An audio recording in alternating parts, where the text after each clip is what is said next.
English నేర్చుకుని అనర్గళంగా మాట్లాడాలనుకుంటున్నారా? అయితే వెంటనే కాల్ చేసి రిజిస్టర్ అవ్వండి. నమస్తే రమ్మగారు. నమస్తే జయ. ఏదైనా తమాషా కథ చెప్తారా? పూర్వం ఒక బ్రాహ్మడు ఒక ఆయన ఉండేవాట, శుద్ధమతి ఆయన పేరు. ఈయన కాశీలకు వెళ్ళి చదువుకొచ్చాడు. కాశీలో చాలా సంవత్సరాలు చదువుకుని 10వ ఏట వెళ్ళిపోయి 40 ఏళ్ళు కాశీలో చదువుకుని 50వ ఏట స్వగ్రామానికి వచ్చాడు. సరే, అంత పరమ విద్వాంసుడు, చాలా గొప్పగా చదువుకున్నాడు. ఆయన దగ్గర బోళ్ళంతమంది శిష్యులు చేరారు. చుట్టుపక్కల వాళ్ళు ఎవరో ఆయనకు ఒక పిల్లనిచ్చి పెళ్లి చేశారు. ఆ కాలంలో ఇలాంటివి జరిగేవి. ఆ అమ్మాయికి 14 ఏళ్ళు 13 ఏళ్ల పిల్లనో చేశారు. పిల్ల పెద్దదయ్యాక కాపురాన్ని తెచ్చుకున్నారు. కానీ ఆయనకి తన పెద్దవాడు, ఈ పిల్ల చిన్నపిల్ల అని చాలా అనుమానంగా ఉండేది భార్య మీద. కొంతకాలం గడిచినా కూడా భార్య అంటే అనుమానం. ఆ అమ్మాయి ఏమో అందరితోటి చక్కగా నవ్వుతూ మాట్లాడేది. వాళ్ళ మంది శిష్యులు ఉండేవాళ్ళు వాకిట్లో చదువుకోవటానికి. అందరితో నవ్వు మొహం పెట్టి మాట్లాడేది. ఆ పిల్ల సహజంగానే నవ్వు ఫేసు.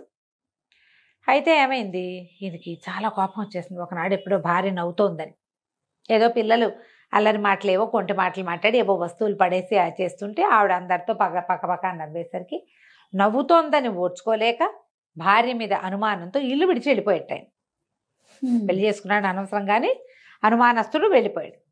వెళ్ళిపోయేసరికల్లా ఈయన ఇల్లు విడిచి వెళ్ళిపోతుంటే ఆయన ఎక్కడికి వెళ్ళిపోతున్నాడో తెలియక 4 సీనియర్ శిష్యులు ఈయన వెనకాల పడ్డారు. ఆయన ఎక్కడెక్కడెక్కడికో నడిచి వెళ్ళిపోయాడు. వీళ్ళు కూడా ఆయన వెళ్ళిన మార్గం వెతుక్కుంటూ ఆయన వెనకాల పడిపోయారు. పోతే ఒక గ్రామం దగ్గర కలుసుకున్నారు. కలుసుకునేసరికల్లా, ఏమిట్రా, నేను నా పెళ్ళాం మీద అనుమానంతో వెళ్ళిపోతుంటే మీరంతా నా వెంట పడ్డారు, పోపండి అన్నాడు. అనేసరికి వాళ్ళు అన్నారు, అయ్యో గురువుగారు, ఎంత మాట అండి, మహా ఇల్లాలు, ఆవిడ మీద అనుమానం ఏమిటండి? మేము ఆవిడతోటే ఉంటాం, మేము ఆవిడ గుణం కనిపెట్టమా? అసలు ఇంటిది కాదండి, ఆవిడ చాలా మంచిది, ఉత్తమ ఇల్లాలు, తల్లి లాంటిది మాకు, మీరు ఇంత మాట అనుకోకండి, పదండి మనం వెనక్కి వెళ్ళిపోదాం. అసలు ఆవిడ పేరు మీద మీరు ఇట్లా అనటానికే వీల్లేదు. ఆవిడ ప్రవర్తన బాగుండకపోతే అందరు ఇంతమంది పిల్లలు ఆవిడతోటి ఎట్టా బాగుంటారండి అని బాగా నచ్చజెప్పారు.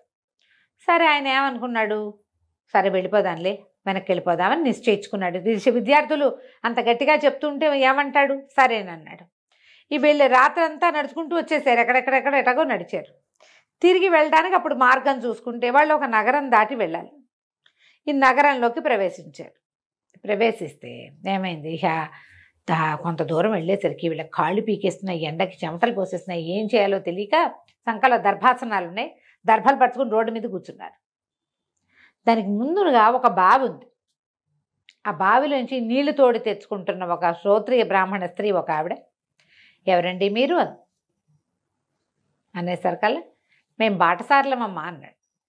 మీరేం బాటసార్లు అని 2 అడుగులేదు. అయితే పరదేశులమమ్మ అన్నాడు. మీరు పరదేశులు కాకేనాయనా, భలే చెప్పారు అని వెళ్ళిపోయింది. అదేంటి, మనం బాటసార్లు కాదు పరదేశులు కాదా అంటే మనం ఎవరం అని వీళ్ళు ఆలోచించారు. ఆవిడ బిందెని ఇంట్లో నీళ్ళు పోసి వచ్చేసి మళ్ళీ బిందె పుచ్చుకొచ్చింది. అయితే అమ్మ, మేము మార్గస్థులం అన్నారు. అనేసరికి, మీరు మార్గస్థులు ఎటా అవుతారు, మీరు మార్గస్థులు కాదు అని మంచినీళ్ళకి వెళ్ళిపోయింది. అర్థం కాల.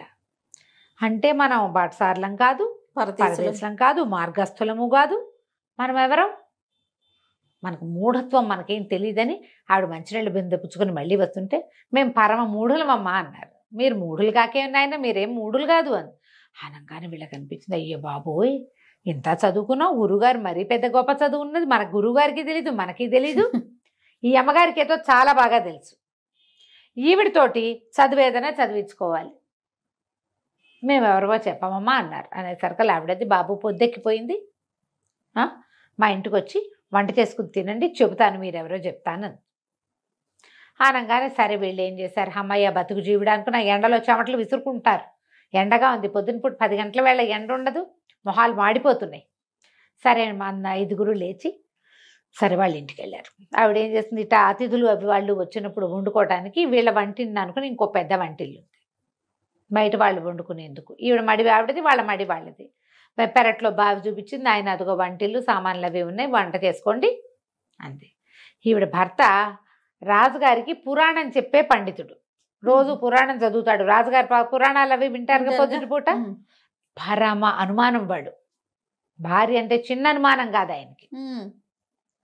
వీళ్ళకి ఏం చెప్పింది, అయ్యా మా ఆయన అంత మంచివాడు కాదండి, మీరు చకచక బాగా పొద్దెక్కేసరికల్లా వంట అది కానిచ్చుకుని భోజనాలు చేసి వాకిట్లో కూర్చోండి అంటే సరేనన్నారు. కానీ వీళ్ళు అవి గీతాపారాయణం చేశారు, సంధ్యావందనాలు చేసుకున్నారు, ఏమిటో మాట్లాడుకున్నారు, ఏదో పని చేశారు, వండారు. ఎప్పటికీ వీళ్ళ వంట వల్ల ఈ లోపల ఆవిడ వంట అయిపోయింది. ఆయన రాని వచ్చాడు. ఆయన అప్పుడే గురువుగారు రామాయణం చెప్పి భారతము నడిచి ఇంటికి వచ్చి చూసేసరి కల్లా ఏముంది, వంటింటో ఎవరో మగవాళ్ళు తిరుగుతుంటే గబగబా యువతల వైపు నుంచి ఆ వంటింటి గడి పెట్టేసి తాళం పెట్టి పరిగెత్తుకుంటూ మళ్ళీ రాజుగారి దగ్గరికి వెళ్ళిపోయాడు.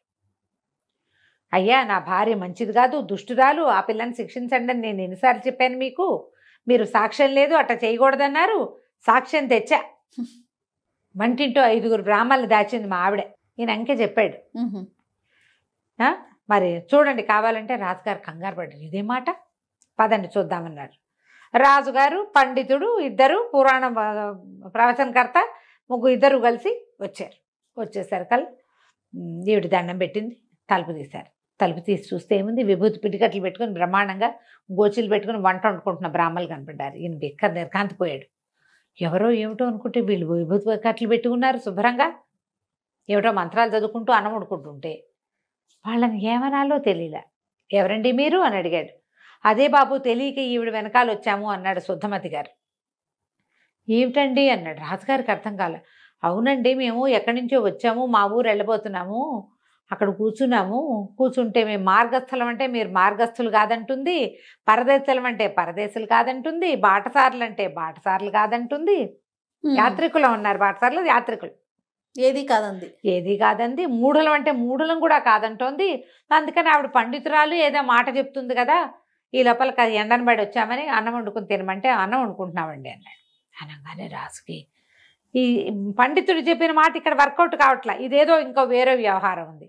అక్కడి నుంచి బ్రాహ్మణ ఆవిడ్ని పిలిచాడు, దండం పెట్టాడమ్మా, వీళ్ళని మార్గస్థులు కాదని ఎందుకన్నావమ్మా? మార్గస్థులైతే దారి మధ్యలో కూర్చుంటారా అండి ఎవరైనా? వీళ్ళు దారి మధ్యలో దర్భలు వేసుకుని కూర్చున్నారు. మార్గంలో నడిచిపోయే వాళ్ళు నడిచిపోతారు, దారిలో కూర్చుని వాళ్ళని మార్గస్థులని ఎలా అంటాం? పాయింట్. నువ్వు పరదేశులు కాదని అన్నావేంటమ్మా, వీళ్ళది ఊరు కాదు కదా అని. పరదేశి అయితే పరదేశికి మన భాష ఎట్లా వస్తుందండి? వాళ్ళు మన భాషే మాట్లాడుతున్నారు కాదు, మన భాషే మాట్లాడుతున్నప్పుడు వాళ్ళని పరాయి దేశం వాళ్ళని ఎట్లా అనుకుంటాం? వాళ్ళు పరదేశులు కాదు, మన దేశం వాళ్ళే, ఇక్కడే ఏదో ప్రాంతం, దగ్గర ప్రాంతం వాళ్ళే. పాయింట్ ఇది కూడా. మరి యాత్రికులు అన్నారు వాళ్ళు, అంతే కదా, అక్కడ ఎక్కడి నుంచో వస్తున్నామని చెప్పారు. అంటే అట్లా ఎట్లా అవుతారండి వాళ్ళు? అనుకోండి పోనీ అట్లాగే, ఎక్కడ బస చేయాలో అక్కడ బస చేస్తారు, దారి మధ్యలో కూర్చుంటారా? యాత్రలు చేసే వాళ్ళకి ఎలాంటి ఐడియాలు ఉంటాయి? అంతేగా, ఎక్కడ సత్రాలు ఉన్నాయి ఏంటనేది చూసుకుని వెళ్తారు. ఇది కూడా పాయింట్. ఈ పాయింట్లన్నీ వర్కౌట్ అయ్యాక రాజుగారు అండి, మీరు మూఢులు కాదని అన్నావుట కదమ్మా, మూఢులు కాదంటావా అమ్మా వీళ్ళని? ఆవిడ మాట్లాడకుండా చెప్పలే సమాధానం. రాజుగారు ఈవిడేదో కంగారు పడుతోందని, అమ్మ నువ్వేం భయం లేదు, నువ్వేం చెప్పినా సరే.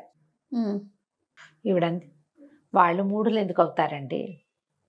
మిట్ట మధ్యాహ్నం అపరాహ్న వేళ 5 బ్రాహ్మణుడు వంటింట్లో ఉంటే ఆ 5 తన పెళ్ళామే దాచిందని చెప్పే పండితుడు, అంత మాట పండితుడు చెబితే దాని వెనకాల నమ్మి వచ్చే రాజు కంటే మూఢులు ఎవరైనా ఉంటారా లోకంలో? మిట్ట మధ్యాహ్నం వేళ ఎవరైనా వ్యవహారాలు చేస్తారా? అది కూడా 5 బ్రాహ్మణులతో. వాడో మూఢుడు, వాడిని నమ్మిన రాజు ఇంకో మూఢుడు. రాజుగారు నాలుగు కొరుక్కున్నాడు. పండితుడు కూడా సిగ్గేసింది. మరి ఏం జరుగుతోందని మనం అనాలి ఈ మాట? ఒట్టిగా ఇంట్లో మనుషులు ఉంటేనే అనుమానమా? రాజుగారు మాట తగ్గించుకుని ఏం మాట్లాడాలో తెలియపోతే అప్పుడు శుద్ధమతి చెప్పాడు, అయ్యా మగవాడి బుద్ధి అండి ఇది, నేను కూడా ఈ పొరపాటుతోటే నా భార్య విద్యార్థులందరితోటి స్నేహంగా ఆపేక్షగా ఉంది, అది ఓర్చుకోలేకే వచ్చేసాను, నా వెంటబడి నా శిష్యులు వచ్చారు, ఇక్కడ ఇది కనపడుతోంది, భార్య కళ్ళగా నవ్వుతూ ఉంటే తన కోసం నవ్వాలి తప్పిస్తే ఇతరుల కోసం నవ్వకూడదంటే వాళ్ళు బతికుండకూడదని అనుకుంటాం మేము, అదే తప్పు, నేను కూడా ఆ తప్పే చేశానండి అంటే రాజు కాస్త తీర్పు చెప్పి ఇట్లాంటి పనులు చేయకూడదని, భార్యల్ని సజావుగా చూసుకోవాలని చెప్పి ఆ వచ్చిన పై ఊరు నుంచి వచ్చిన శుద్ధమతికి ఏమో ఏదో కాస్త 100 వరహాలు బహుమతి ఇచ్చి, పాఠశాల బాగా జరుపుకోండి గురుగారు, మీ భార్యని అనుమానించకండి అని చెప్పి పంపించాడు.